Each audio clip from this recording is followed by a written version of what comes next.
I stood there in the living room, watching Chloe silently zip up her suitcase. The soft click of the zipper felt like a hammer to my chest. Chloe, what's going on? My voice cracked as I took a step forward, desperate to understand, but the words felt too heavy, too empty. She didn't even look at me. Her eyes stayed focused on the bag, as if it was the most important thing in the room. I'm leaving, Mike, she said, her voice steady but cold. It hit me like a slap, and I froze, unable to process what was happening. Leaving? For how long? I asked, hoping there was some kind of mistake, some explanation I could grasp onto. She paused just for a second before lifting her eyes to meet mine. Her face was blank, but there was a flicker of something. Guilt? No, it was just exhaustion. I've found someone else, she murmured, her voice barely above a whisper. A wave of nausea swept over me, and I struggled to keep my balance. Someone else, I repeated, trying to make sense of it. Who? Her eyes flitted away, not wanting to answer. She didn't need to. I already knew. Marcus. The name burned through my mind. The guy she'd been seeing for the past few months. Wealthy, confident, the kind of man I could never be. He had everything I didn't. I stood there paralyzed, my heart hammering in my chest. Chloe, please don't do this, I begged, reaching out to her, but she shook her head. The last thing I saw before she turned away was a quick glance of pity. She walked toward the door, dragging her suitcase behind her. I couldn't move, couldn't say another word. My body felt like it was made of stone, unable to react to the cold reality unfolding in front of me. When the door clicked shut behind her, a sharp, empty silence filled the room. The sound of her leaving echoed in my ears, louder than any argument we'd ever had. I wanted to scream, to cry, but I just stood there, completely still, staring at the door she had just walked out of. Every time I scrolled through social media, my chest tightened. Chloe's posts filled my feed like clockwork. There she was, smiling wide with Marcus, her arm draped over his shoulder. He was tall, with a jawline sharper than anything I had ever seen, and his eyes sparkled with a confidence I could never mimic. He looked like the kind of guy who knew exactly what he wanted and how to get it. And Chloe? She looked radiant, happier than I ever saw her with me. I couldn't escape it. It was everywhere, on her Instagram, her Facebook, hell, even on the stories her friends posted. Marcus this, Marcus that. Every picture they took together was like a slap to my face, each one a reminder of everything I wasn't. I sat there scrolling through another photo of them at some fancy restaurant, glasses of wine in hand. My stomach twisted. The weight of jealousy and resentment pressed down on me. I hated the feeling, hated how much it hurt to see her living a life I couldn't give her. The life Marcus could, the life she always wanted.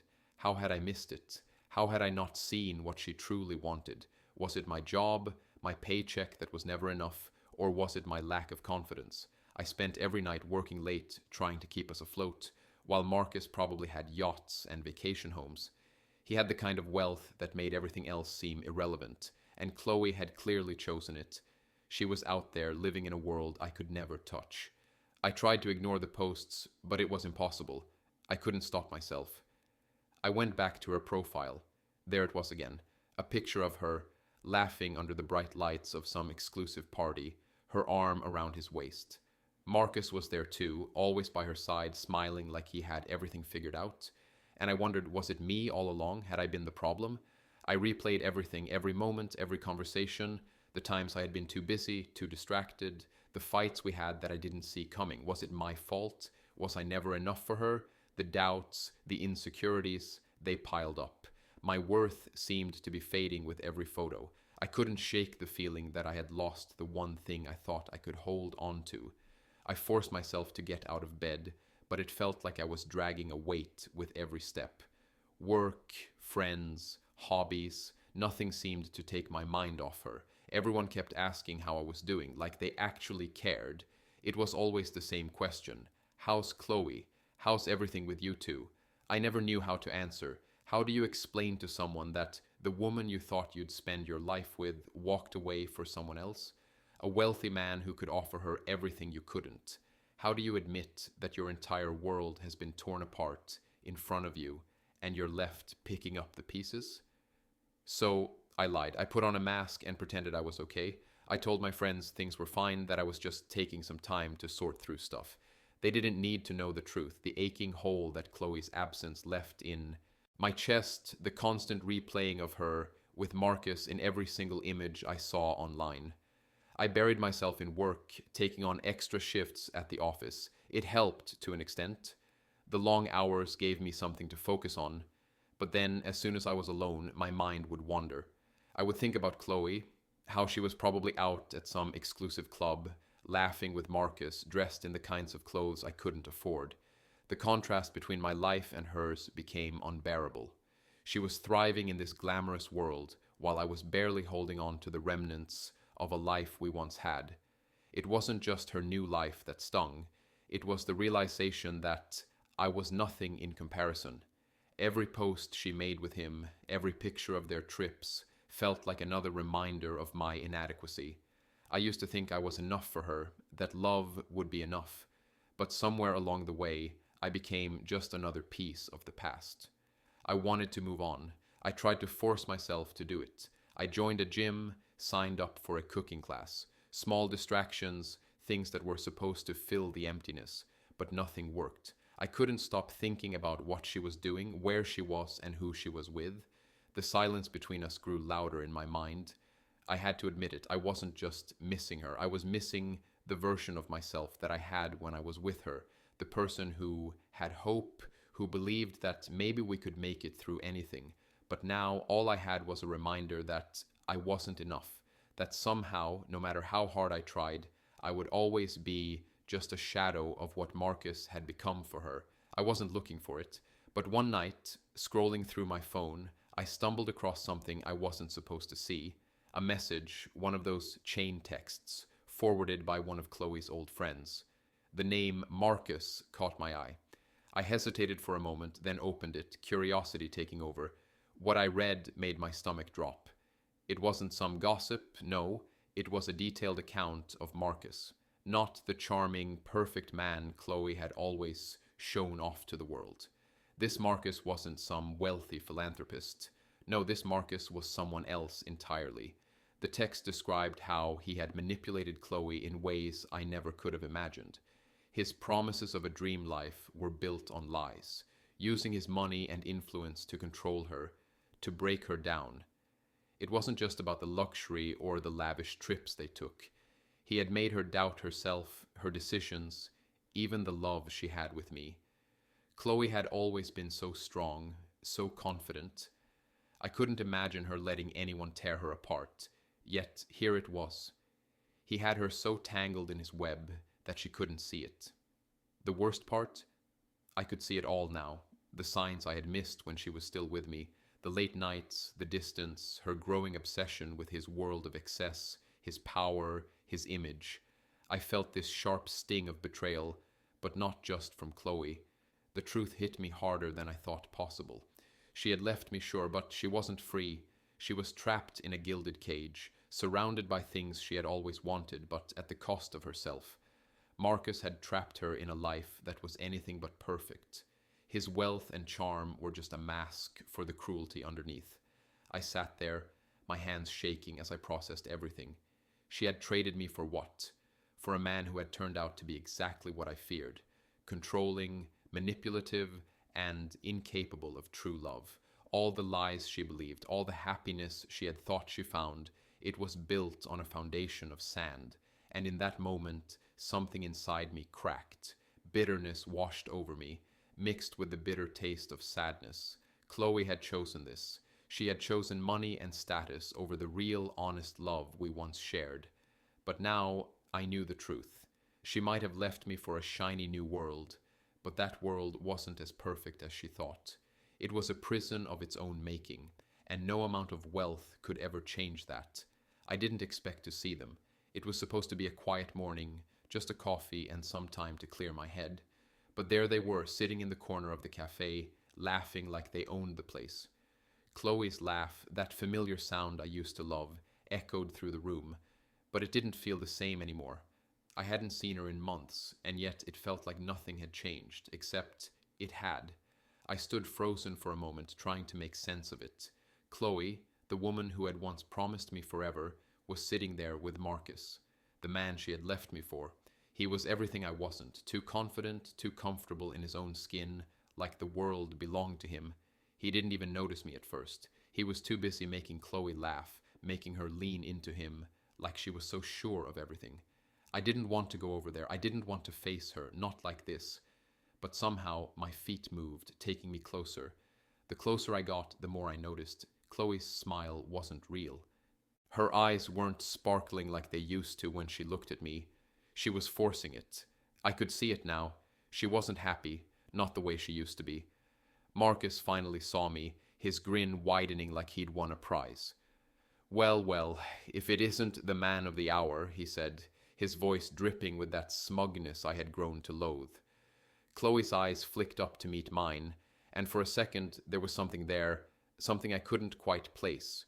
Regret? Guilt? But it was gone almost immediately, replaced by the usual fake cheer. "Mike, it's good to see you," she said, but her voice lacked warmth. It was distant, like she didn't know me anymore. I nodded, my throat tight. "Yeah, I'm sure it is," I replied, my eyes scanning her face, looking for something familiar, something that told me she cared. But all I saw was a stranger, a woman I didn't know. Marcus leaned back in his chair, clearly enjoying the discomfort between us. "You know, we were just talking about you," he said, his tone like he was trying to provoke me. "Chloe told me how you two used to be so close. Must have been tough, huh?" The words stung, but not in the way I thought they would. I wasn't angry anymore. The anger was replaced with something colder. A strange relief, maybe. Oh, Chloe wasn't happy. She was stuck in a relationship she had built on lies, a perfect image that was falling apart. The woman I had loved wasn't here. I forced a smile, my gaze locked on Chloe. "Yeah, it was tough," I said, the words thick with meaning. "But I guess everyone has to find their own way." I turned to leave, but before I did, I looked at Chloe one last time. Her gaze flickered just for a moment before she looked away, unable to meet my eyes. That was enough for me. I didn't need anything else. I wasn't angry anymore. I was free. My phone buzzed in the middle of a quiet evening. I wasn't expecting anything, certainly not her. But there it was, Chloe's name lighting up the screen.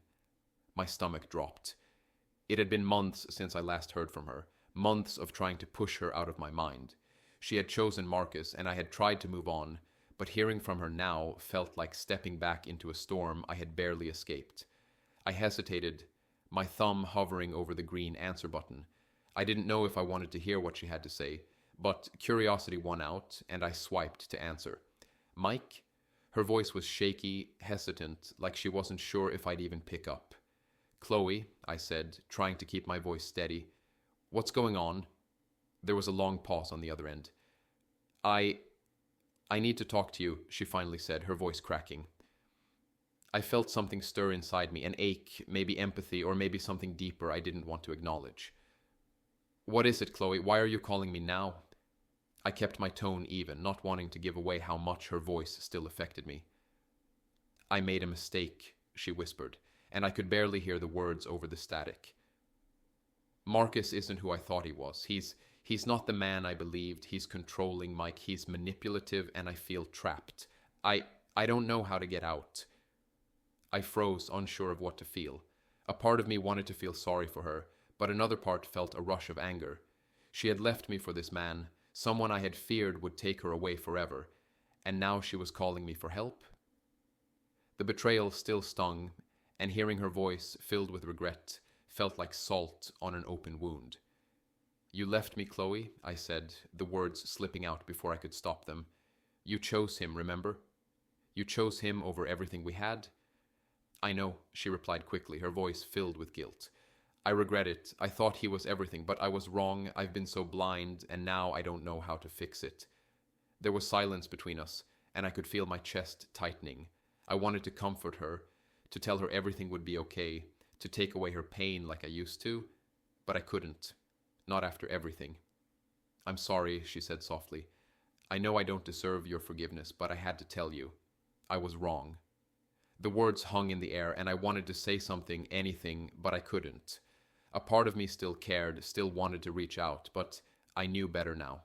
She had made her choice, and now she had to live with it. "I'm sorry too," I said, the words feeling like they didn't fit. But I've moved on, Chloe. I can't be there for you the way I used to. There was a pause. I could hear her breathing, steady but heavy. I understand, she whispered, the regret in her voice clear. Goodbye, Mike. And with that, the call ended. I stared at the screen for a moment, unsure of what had just happened. There was a part of me that wanted to reach out, to fix it, but another part knew that I couldn't go back. I wasn't the man I used to be, and she had made her choice long ago. I was sitting on the couch, flipping through old photos when my phone buzzed again. It was Chloe. I stared at the screen. For a long moment, the anger and hurt from everything still raw, but there was something in me that knew this time would be different. I took a breath and answered. Mike, she started, her voice quiet, hesitant. I need to talk to you. I leaned back, trying to steady my emotions. What is it, Chloe? I asked, trying to keep my voice even. What's so important now? There was a pause, then the words came, almost too quickly. Marcus, he's not who I thought he was. I've been so blind. I felt my stomach tighten. What do you mean? You've been telling everyone how great he is. You left me for him. What's changed? He's manipulative, Mike. He's controlling.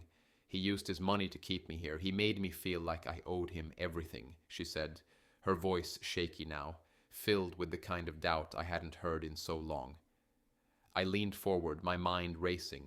So all that time you were with him, you never saw this? You didn't know? I almost couldn't believe it. I thought I did, she whispered.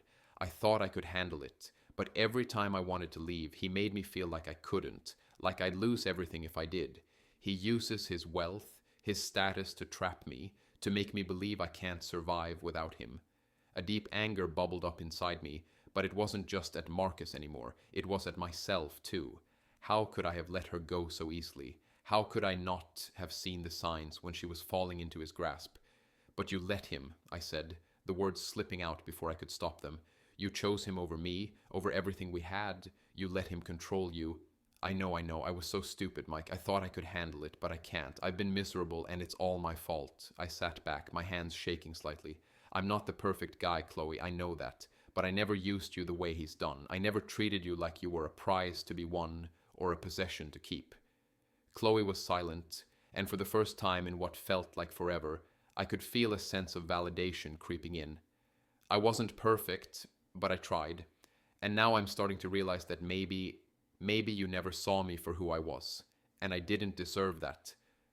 I'm sorry, Mike, she said, the words barely above a whisper. I shook my head, letting out a deep breath. It's too late for apologies, Chloe. You've already made your choice. The weight of her words hung in the air, but they didn't feel like a burden anymore. It wasn't about her or Marcus anymore. It was about me. I had made it through, and I was starting to realize that I didn't need her validation to be whole. Mike, Chloe's voice was soft, like she wasn't sure how to begin. I know I don't deserve this, but I need to ask you something.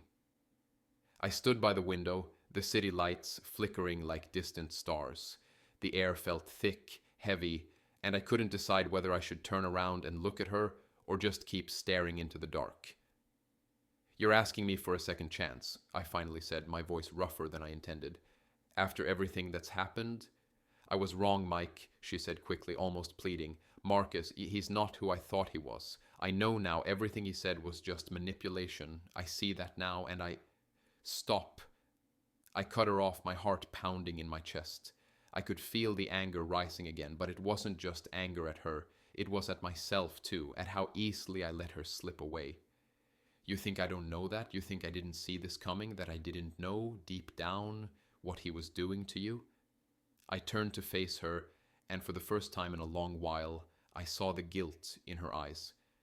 But I also saw something else, something I didn't want to feel. Hope. She was hoping I'd take her back, that I'd forgive her. I didn't mean for it to get like this, she said, her voice shaking.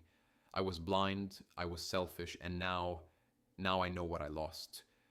I'm sorry, Mike. Please just give me one more chance. I'll prove it to you. The words stung, but they didn't cut as deep as they once would have. I took a step back, my mind spinning, my heart torn in two. I wanted to scream at her, to tell her everything I had been holding in.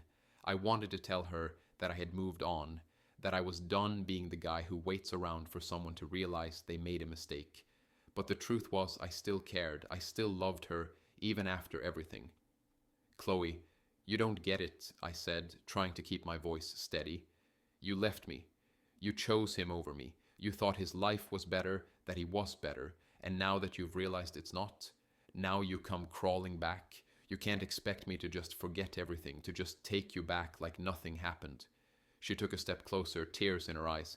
I wasn't thinking, Mike. I was blinded by the life he promised. But now I see it for what it really is. I see you, and I see what we had. Please, just give me a chance. Let me show you I can be the woman you deserve. My chest ached, but it wasn't enough to change my mind.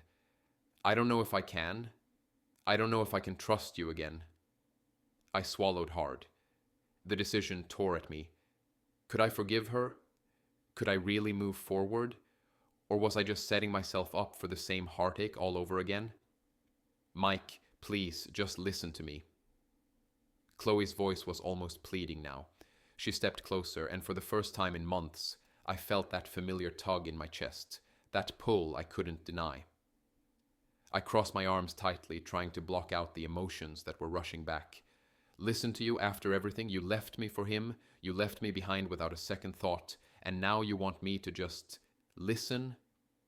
She looked down, guilt washing over her face, but she didn't back away. I know I've hurt you. I can't undo what I did, but I regret it, every second of it. Marcus, he's not who I thought he was, Mike. He used me. He controlled me. I felt trapped, and I couldn't see it until now. I let out a bitter laugh, shaking my head. You think I didn't see that coming? You think I didn't know he was just using you? You chose him, Chloe. You walked away. You left me, and now you want to come back when things fall apart with him? I didn't know what I was doing, she said, her voice barely above a whisper. I was so blinded by his money, by the life he could give me. But I was wrong. And now I see everything. I see how I treated you. I see how I made you feel small, and I'm sorry. I wasn't myself.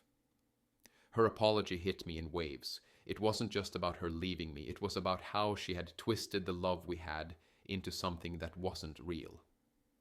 All the nights I spent wondering where she was, why she was distant. It was him, it was always him, and I had been too blind to see it. You think a simple sorry is enough? I said, my voice colder than I wanted it to be. Do you know how many nights I spent thinking I wasn't enough for you? Watching you choose him over me, over us? She stepped closer, her hand reaching out. I know, Mike, and I hate myself for it, but I can't change the past. I can only tell you the truth now. I was wrong to leave, wrong to let him control me. You were right, and I was stupid. I looked at her, the ache in my chest growing. For a moment I wanted to believe her, to take her in my arms and say it was okay, but I couldn't. I couldn't just forget everything. I couldn't let her back in so easily. I don't know if I can forgive you, I said quietly, feeling the weight of my words. I don't know if I can ever trust you again. The silence between us was thick, and Chloe's expression faltered. I watched her, the woman I once loved, standing there, regret written all over her face. But I couldn't make myself go back. Not now. Not after everything. I looked at Chloe standing there, her eyes pleading, her voice shaky with regret. For a moment, everything inside me felt torn. Her presence, her words, the memories of what we once had. But deep down, I knew I couldn't go back. You left me, I said, my voice steady, but full of the weight I'd been carrying for so long. You chose him, not just once, but over and over again. And now that he's not the perfect man you thought, you come back to me, asking for forgiveness. I shook my head slowly, the truth settling in. I can't do that. I can't be that guy again. Chloe's face faltered, but she didn't say anything. Her eyes were full of guilt, regret, but I had learned something over the past months. I wasn't going to be someone's second choice. I wasn't going to let anyone come back into my life, making me feel small again. I've spent too much time trying to hold on to something that wasn't real, I continued, the words flowing more freely now. I can't keep trying to fix what's broken. I have to move forward, with or without you. Her silence was deafening, but I didn't need to hear her explanation. I already knew everything I needed to know. Chloe had made her choices, and I had made mine. It was time to let go of the past. Goodbye, Chloe, I said, the finality in my voice cutting through the air. I hope you find what you're looking for, but I'm done. I'm done waiting for someone to choose me. I choose myself. As she walked away, something inside me shifted. I felt lighter, freer. The weight I had carried for so long had finally lifted, and in its place there was a strange sense of peace. I wasn't defined by the betrayal anymore. I wasn't the man I used to be, clinging to someone who never truly valued me. I was stronger now, and I had learned that real happiness doesn't come from external validation or material wealth. It comes from within. And that's when it hit me. I had everything I needed to start over. It wasn't going to be easy, but I had already taken the hardest step. I was ready to move forward, to live for me, not for someone else. If you're feeling stuck in a similar situation, unsure of where to go next, take that first step toward healing. You deserve to find peace and happiness in your own life. And if you want more stories like this one, make sure to subscribe, like, and share. Let's keep moving forward together.